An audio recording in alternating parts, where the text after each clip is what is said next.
The Bank of Canada makes its next interest rate announcement on Wednesday. Currency traders are putting their bets in. Anyone in the market for a mortgage, they're waiting with bated breath. But Canada's biggest banks, they're already raising their rates. RBC got the ball rolling when it hiked its posted 5-year fixed rate Thursday. The mortgage moved from 4.99% to 5.14%. TD did the same. It's the first time its fixed rate has been above 5% since 2014. Fixed-rate mortgages are pegged to the bond market. A strengthening economy has pushed yields higher, which, as we've seen, pushed fixed-rate mortgages higher as well. Enough moves like this will also eventually raise the rate the Bank of Canada uses for its stress tests, which means a lot of home buyers will no longer qualify for a mortgage of the same size. Joining us now to talk about the impact of all of these changes, Marcus Tzaferis, founder of MorCan Financials. Nice to see you back on the show. Thanks for coming in. Thanks for having me. My first question is, okay, fixed rates have gone. Are variable rate mortgages next? So that will depend on what the Bank of Canada decides to do. So they'll next wait on week. that, you Yeah, think? Yeah, of course, yeah.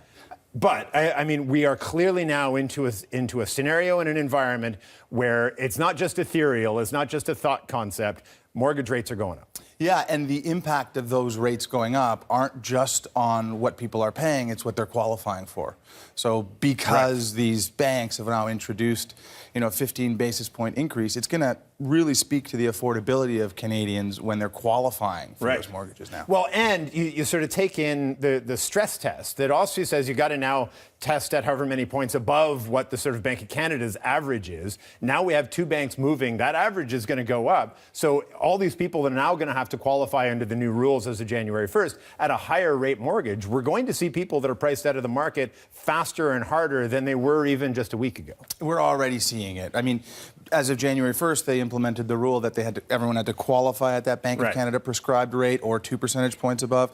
Now we're seeing a 15 basis point increase. I doubt that will not be followed by the rest of the Canadian banks, which will definitely result in the Bank of Canada saying that the new litmus test to qualify for a mortgage is at 5.14 now, right? What is your sense with the fixed rate? They move now. Then we have on Wednesday, the Bank of Canada will make its move. Do you expect the banks will tack on an extra couple percentages after that? Or is this sort of a locked-in rate pricing in the expectation of a Bank of Canada? It's a great question. I mean, it comes down to how our economy is performing. We've got over 100 months of a growing economy. If you look back 100 years, this has happened 3 times. So at some point, the economy will slow. The Bank of Canada introducing the brakes to our economy by increasing rates is a way to slow that economy down. And the 5-year fixed rate that we saw increase from Royal and TD is just a response to what they're seeing in bond markets.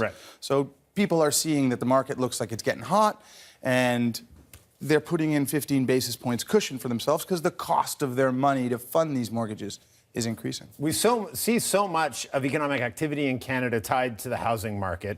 We saw, as those policy initiatives were put in place last year, the foreign buyers tax, the empty homes tax in Vancouver, these various things to try to cool down the market. It cooled the market, and then they started to bounce right back up again. Where do you expect the market to go in the next sort of 3 to 6 months as we now begin to see the reality of a higher interest rate environment settle in? It's a tough question. I think because we don't gather enough information on foreign home buyers, it's hard to quantify what these moves are going to have on the market as a whole. And we're still seeing a frenzy over purchasing. It's just moved. First, it was in detached and semi-detached homes, and now that qualifying is becoming more difficult, it's streaming into condos. So we're going to see the real estate market continue to perform well, and we won't know when that will stop unless we start really properly gauging the factors that are influencing it. We also just don't have a lot of people that have experience in an environment where interest rates are on the rise. I mean, I know people that own a home that have renegotiated a mortgage twice and have never really known those rates to be on the rise. It's been so long that they've been at these emergency low levels. How does that impact the market and our ability to figure out what comes next? Psychologically, what are the consumers prepared for? And I think that's what we're seeing the Bank of Canada introduce to us right now.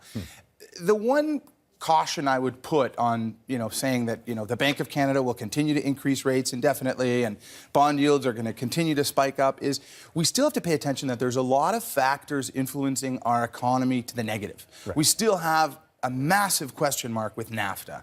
We've got, the Canadian dollar, which is so susceptible to these types of moves that can really affect our GDP.